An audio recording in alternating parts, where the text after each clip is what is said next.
हे hi hello everyone, welcome back to full length blog. आणि इथे जो आहे तो किचन ओट्यावर खूप सारा पसारा पडलेला आहे आणि तो मी आधी आवरून घेते आणि नंतर मग स्वयंपाकाला सुरुवात करते. इथे जो आहे ना, मी राजमा सकाळी भिजत घातला होता आणि याची जी रेसिपी आहे ते मी उद्या जे बनवणार आहे ती शेअर करेल तुमच्यासोबत.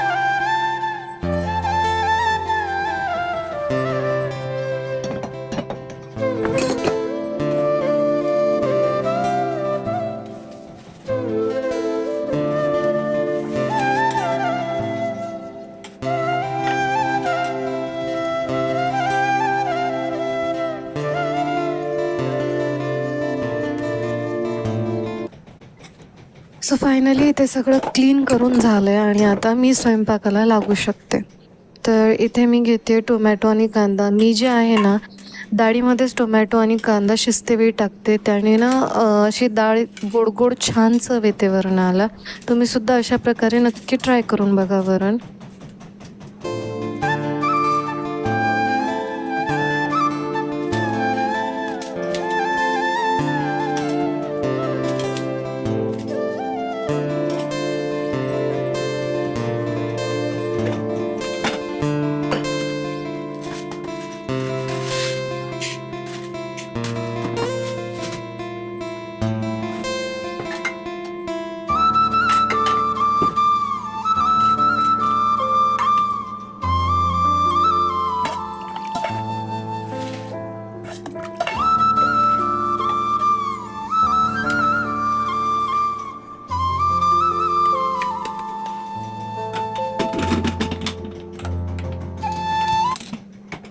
चलो, कुकर लावून झालाय आणि मग लगेच पीठ तिंबायला घेते.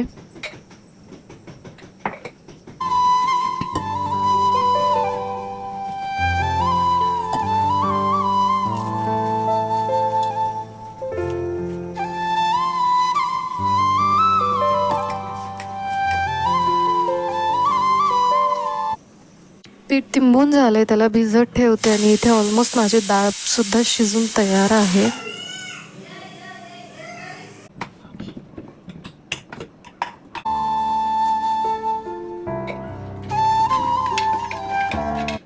वरणासाठी मी इथे लसूण आणि कोथिंबीर थोडी वाटून घेतली आहे आणि थोडीशी चिंच घेतली आहे, कढीपत्ता आणि थोडी कोथिंबीर. आणि टोमॅटो आणि कांदा जो आहे तो मी ऑलरेडी त्याच्यामध्ये टाकला होता डाळीत.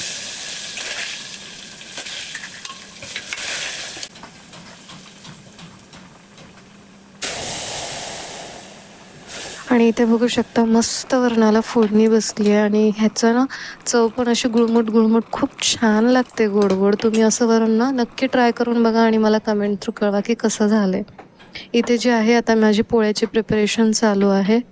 आणि लहान मूल असलं ना की मला वाटतं ती आईच्या संयमाची परीक्षा असते. कारण माझा मुलगा मध्ये मध्ये सतत रडत येतो माझा स्वयंपाक चालू असला की.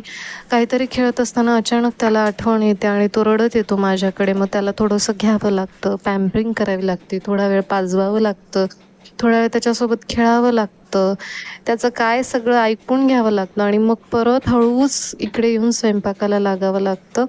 त्यामुळे माझी जी आहे ना बराच वेळ धावपळ चालूच असते की इकडे थोडा वेळ, तिकडे थोडा वेळ. आणि मग त्याला कोणीतरी बाहेर घेऊन जातं, त्यावेळेत मग माझ्या पोळ्या होऊन जातात पूर्ण. तुम्हालाही लहान मूल असेल तर तुम्ही रिलेट करू शकता. मला कमेंट थ्रू नक्की सांगा. म्हणजे तुमच्यासोबत पण असंच होतं का की स्वयंपाक करताना चारदा ते सगळं सोडून जावं लागतं आणि मग परत या, गॅस ऑन करा आणि मग परत जिथे राहिलं होतं तिथून स्टार्ट करा. मला जो आहे स्वयंपाक असा फार परफेक्ट येतो असं नाही आणि त्यात माझी गडबड अशी असते की माझा मुलगा तिकडे ओरडतो, त्यामुळे माझा आकार उकार सगळाच चुकून जात असतो.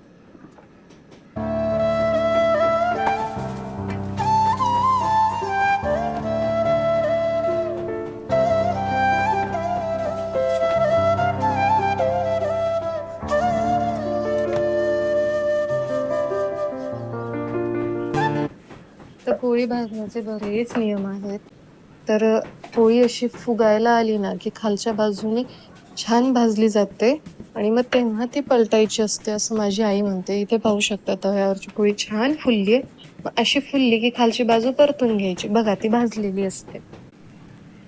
इथे बघू शकतो ऑलमोस्ट माझ्या चपातीचे आकार हे युरोपच्या नकाशासारखे होऊन जातात. अशी तव्यावरची टम्म गरम गरम फुगलेली पोळी बघितली की मला माझ्या आईची आठवण येते. कारण ती अशी पोळी चालू असली गरम गरम तव्यावर की मला लगेच खायला बसवते. भूक नाही म्हणलं तरी ती आग्रह करून नक्की खायला लावते.